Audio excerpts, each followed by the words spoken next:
Now that it's done, it is clear that a major theme in The Acolyte was disturbed adults trying to recruit younglings as padawans and acolytes respectively, and not necessarily for the benefit of those younglings. I mean, this was the point where even Grace Randolph had enough, but what is far more disturbing is that if James O'Keefe's latest report is to be believed, a nefarious recruitment of younglings is going on for real at Disney right now. Let's dive in.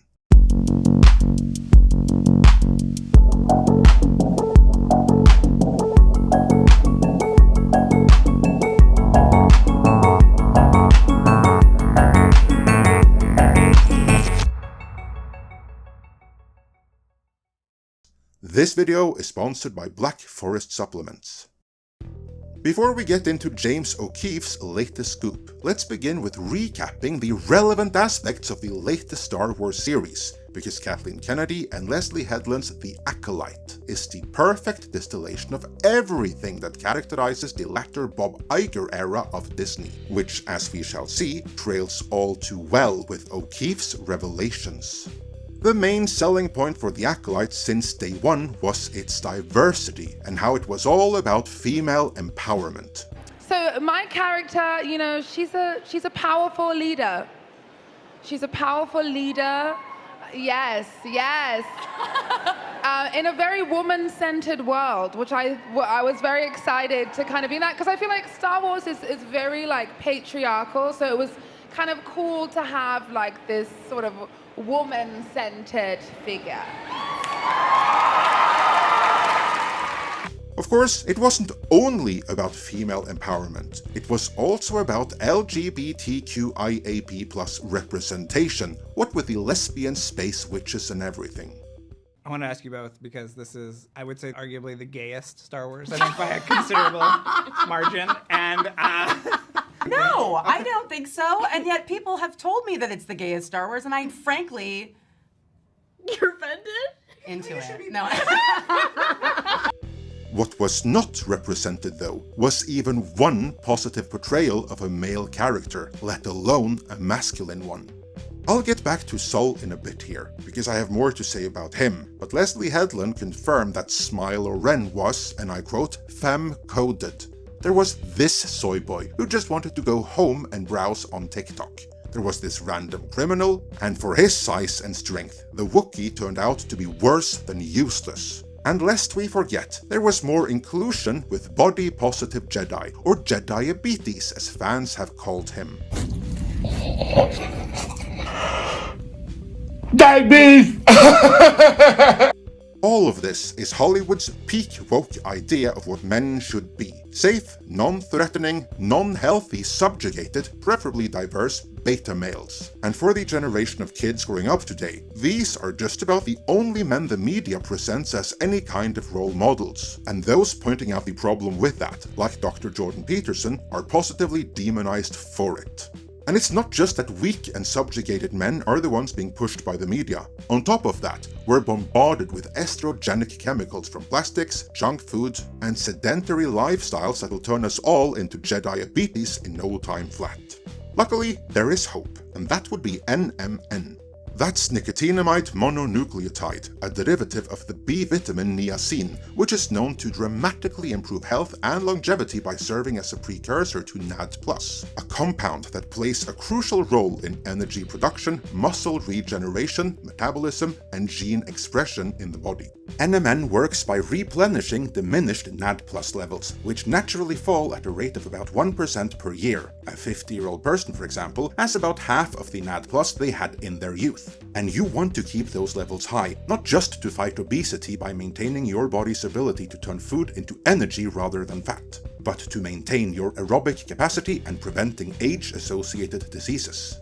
Its efficiency has been documented in a number of studies, which I can attest to myself, having tried it out for the last couple of weeks.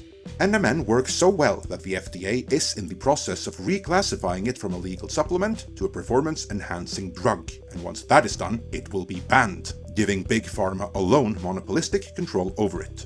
This move is not based on the efficacy or safety of NMN, but is aimed at cornering the market and taking this means of staying healthy and strong away from you. A weaker population is, after all, easier to control. meaning you should get it now while you still can, and Black Forest Supplements can help you out with that. And since they sponsor this video, we have an exclusive offer for you if you go to our link in the description or pinned comment. Then for the next 48 hours, you can buy 2 and get 1 for free, so stock up now while you still can. With that, let's get back to the Acolyte and how it ties in with James O'Keefe's latest scoop. Now, where was I? Oh yes, Sol. The big revelation in episode 7 was that he just wanted an acolyte of his own, and that is the point where even Grace Randolph, you know, she who essentially pledged to vote blue no matter who, even after the near-successful assassination attempt at Trump, checked out. But that's the motivation for Saul. Because Indara was making fun of him. She's like, oh, you can't get a Padawan. And he's like, I'm going to go steal one. And you're like, how is that your reaction? He wanted a Padawan so badly, in fact, that he was willing to kill their mother? I mean, again, it was so nonsensical. It made it seem like you couldn't even understand what you were watching. Like, it's not like, oh, that was an unfortunate choice on his part or decision. And you're just like, you've just lost your damn mind. I don't even know what I'm watching. An argument can be made that someone higher up at Disney should have interjected that this kind of behavior simply is not suitable for Star Wars. But I guess this must be well within Disney's corporate culture, so it just wasn't that big a deal. And that takes us to the latest revelations from undercover journalist James O'Keefe. In part 1 of the Disney tapes, O'Keefe had a Disney executive admit on camera that Disney engages in illegal discrimination against white males in the name of DEI. Part 2, however, was a bit more lackluster, because as we pointed out at the time, the main thesis in it was that Disney will only hire white Jewish men in the C-suite. A claim which can easily be disputed simply by looking at Disney's org chart. And indeed, O'Keefe later clarified that that was just that guy's opinion in Part 3. Part 3 we didn't even cover, because it amounted to an executive who identifies as a drag queen being baited into admitting that he would like to see more drag queen representation in Disney parks, seemingly unaware that there already is, and in videos that have gone viral on social media no less. And by the looks of it, there will be plenty more of that in the future.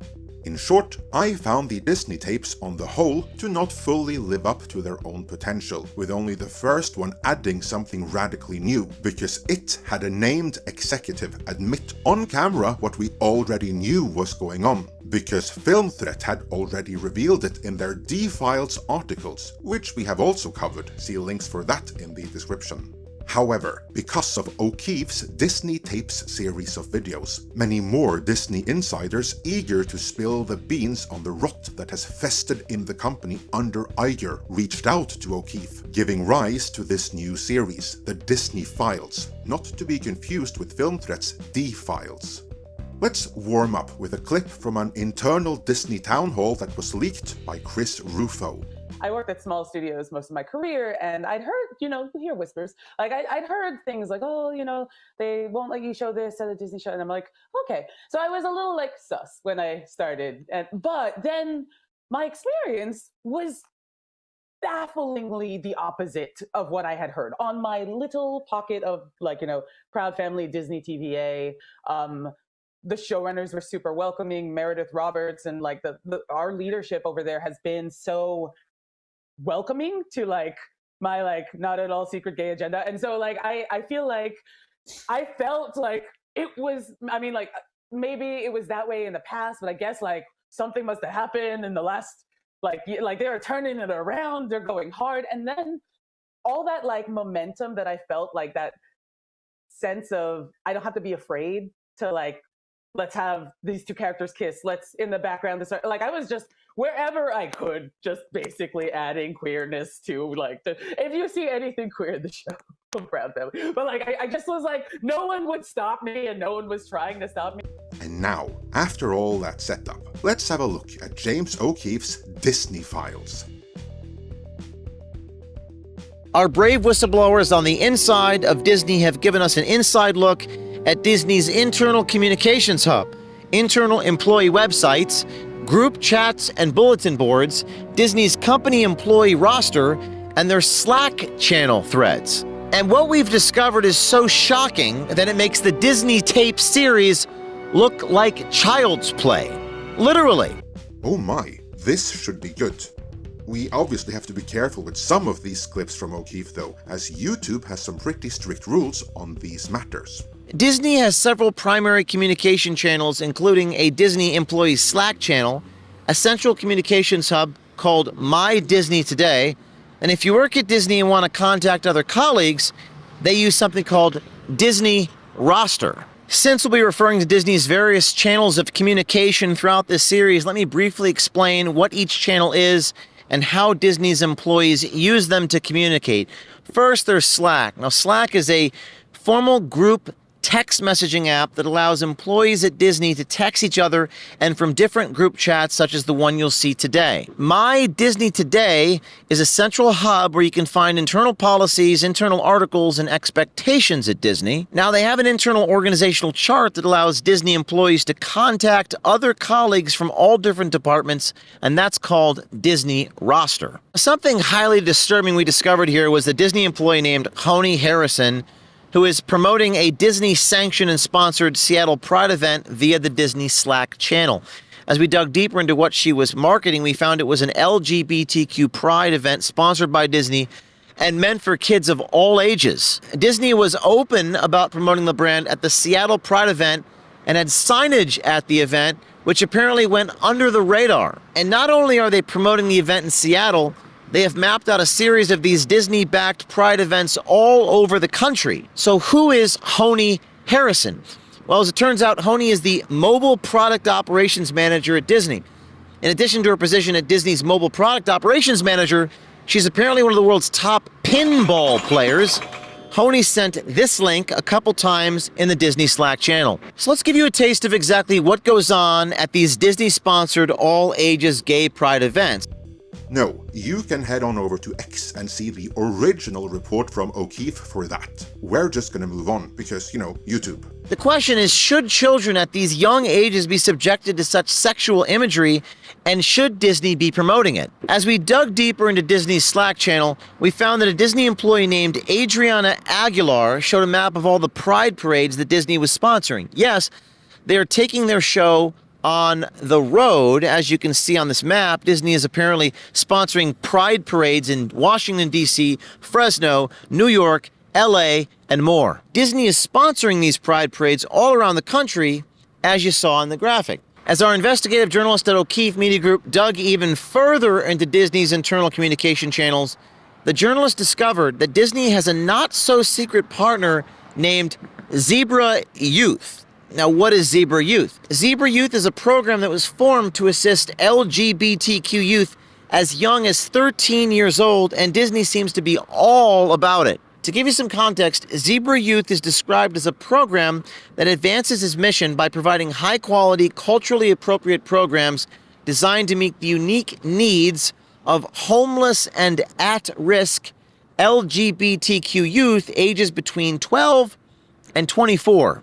Under the radar and hidden from the public, Disney actively promotes the Zebra Youth program. As we uncovered, and as you can plainly see on your screen, Disney partners with Zebra Youth as a third party to help out LGBTQ youth, even providing arts and crafts for them to do.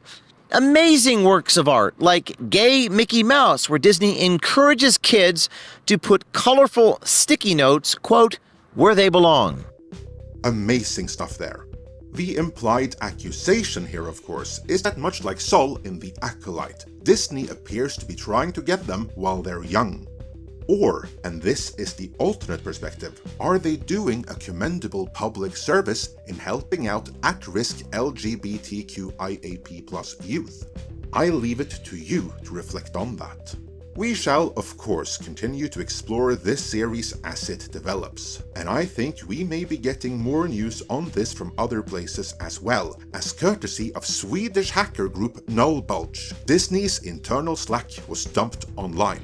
That's more than 1 terabyte of data to sift through, so it might take a while, but I have no doubt that more information will be forthcoming.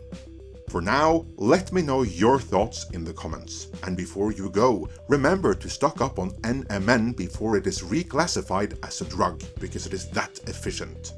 Use the link in the description or pinned comment, where for the next 48 hours you can buy 2 and get 1 for free.